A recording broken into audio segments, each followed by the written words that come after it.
Some objects are merely admired, a rare few are feared, and there is one that has been both, passed from king to thief to heiress across 3 centuries, leaving behind a trail of ruined lives so precise, so patterned, that ordinary people began to ask a question that should be impossible. Can a thing be guilty? Not the hand that holds it, not the thief who takes it, the thing itself. Hold on to that question. You are going to need it before the end, when the answer turns out to be stranger than a curse.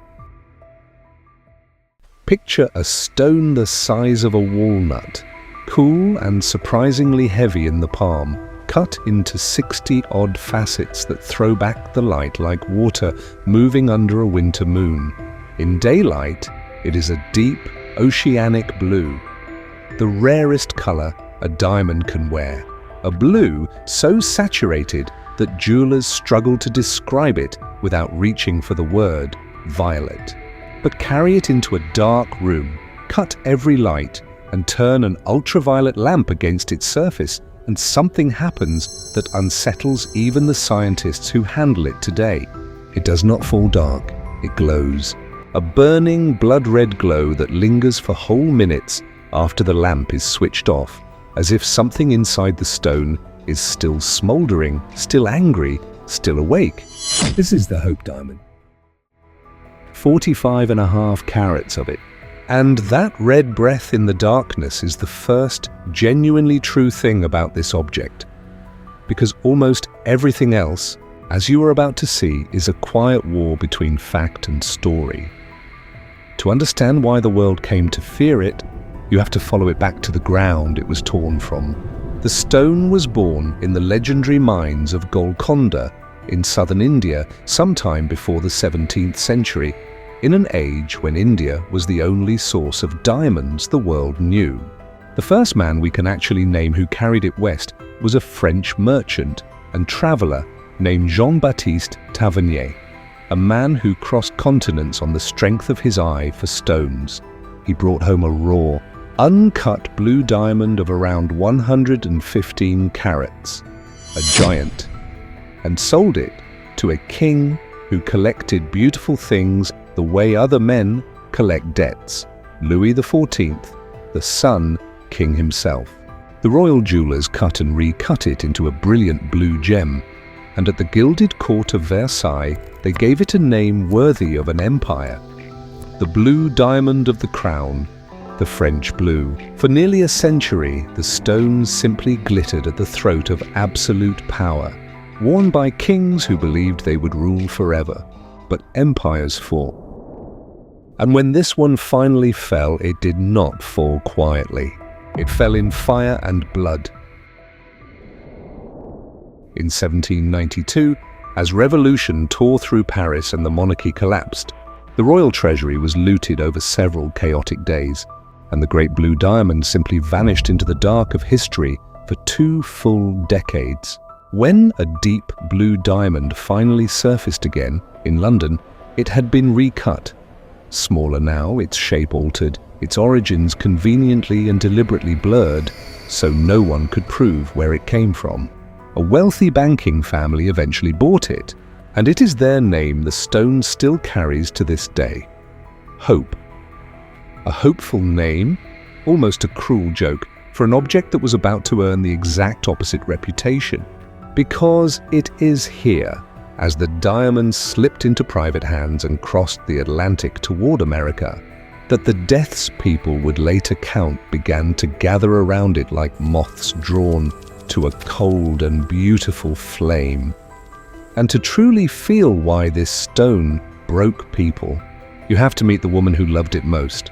Her name was Evelyn Walsh McLean, an American mining heiress, the daughter of a man who struck gold from nothing, one of the richest women of her entire age. When she first held the Hope Diamond in a Paris salon in 1911, she did something telling. She had heard the whispers, that the stone was cursed, that it destroyed everyone who dared to own it. And she laughed in their faces. She believed, almost as a personal creed, that objects of bad luck turned lucky the moment they touched her hands. So she bought it. She wore it openly to glittering parties, draped at her throat for all of Washington society to see. She let her young children play with it as though it were a toy. She once fastened it to the collar of her Great Dane and let the enormous dog trot across the lawn wearing a literal king's ransom. And for a time, it seemed she was right. Nothing happened at all.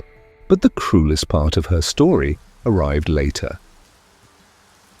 And it arrived in pieces, the way the very worst things almost always do. Her firstborn son, Vincent, died at just 9 years old, struck by a car on the road just outside the family estate. Her marriage slowly collapsed. Her husband was eventually declared insane and died confined in a sanitarium. Her daughter died at only 25 from an overdose. The vast family fortune that had seemed bottomless thinned, strained, and drained away. And Evelyn Walsh McLean, the woman who had laughed so confidently at the curse, spent her final years pawning and desperately reclaiming the very stone the world now insisted had devoured everything she ever loved. When she died, her jewels were sold off to settle her debts. Now, if you stop the story right here, it is a perfect curse. A blue stone, A widening string of fresh graves, a defiant, brilliant woman slowly and completely destroyed. This is the version the newspapers sold eagerly for 100 years. But this is precisely the moment you should lean in close, because here is the single detail that almost no one ever mentions. The man who sold Evelyn that diamond was a jeweler named Pierre Cartier. Yes, of that Cartier. And Cartier, by the careful accounts of those who later studied the sale, did not simply place a beautiful stone in front of a rich woman. He told her a story. He sat with her and slowly unspooled the entire legend. That the diamond had been violently ripped from the eye of a sacred Hindu idol. That an enraged temple priest had laid a death sentence upon anyone who possessed it. That every single owner across the long sweep of history had been hunted down by ruin and death. But when you go looking for the proof beneath the legend, the records turn out to be far, far thinner than the tale.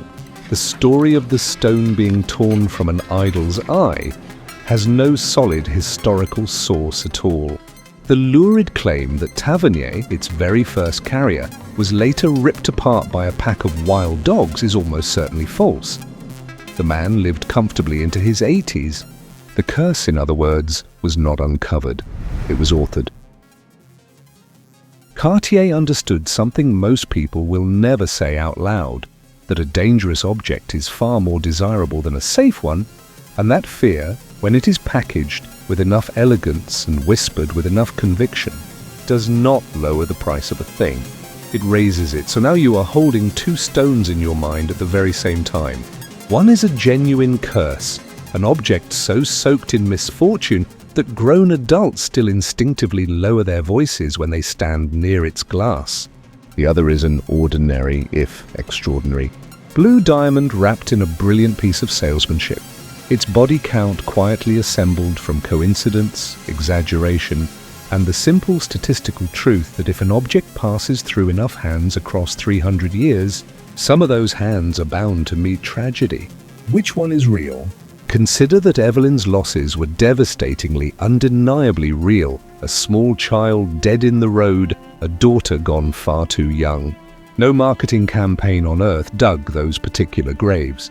But consider too that misfortune visits the cursed and the uncursed in almost equal measure, and that we are pattern-seeking creatures who would so much rather blame a beautiful blue stone than face the unbearable truth. That loss very often needs no reason at all. The curse asks you to believe that an object can carry intent, can want, can punish. The coincidence asks you to believe something almost harder to swallow, that every death was simply the ordinary, indifferent arithmetic of grief, and that we built a monster out of carbon because a monster is easier to live beside than randomness. Decide for yourself. But before you do, here is where the stone sits tonight.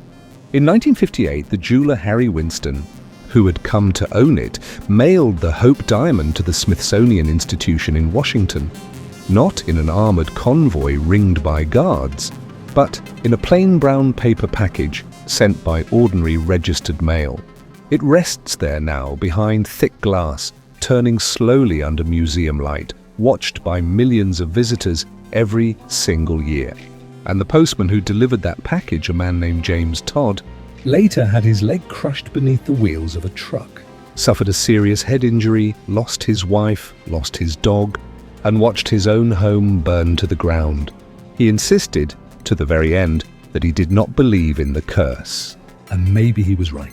Maybe it is only a stone, only carbon and unimaginable pressure, and that strange red glow it breathes out in the dark, a glow that science can now fully explain and still, somehow, cannot quite make feel ordinary. So here is the question I will leave resting in your open hands, the one you have been quietly carrying since the very first minute. If the curse was only ever invented to sell a diamond, then who exactly has been paying for it ever since?